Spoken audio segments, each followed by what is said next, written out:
I specifically came back to Edinburgh to study glass at Edinburgh College of Art.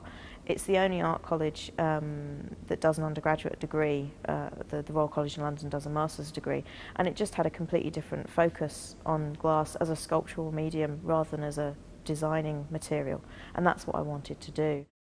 The piece I'm exhibiting is called Fringe. It was sort of two things really.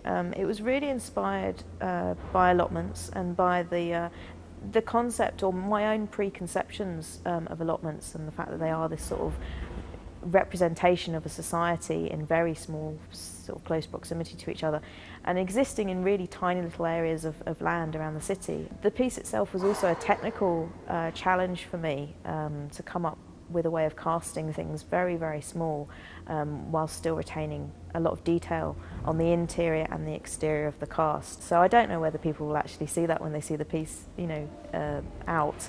But it is it's a collection of lots of tiny greenhouses and sheds, and it is a miniature glass allotment, you know, complete with, if you sort of look closely, there's little tiny rabbits and there's little tiny hedgehogs and things like that. But there's no people. It's not really about the people. It's about the structures and what the people, you know, leave behind, I guess.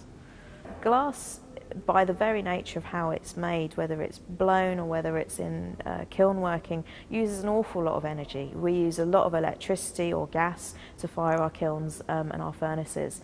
The problem with that is that, you know, how do you, sort of offset that energy usage? I do it by sourcing renewable energy sources for my electricity.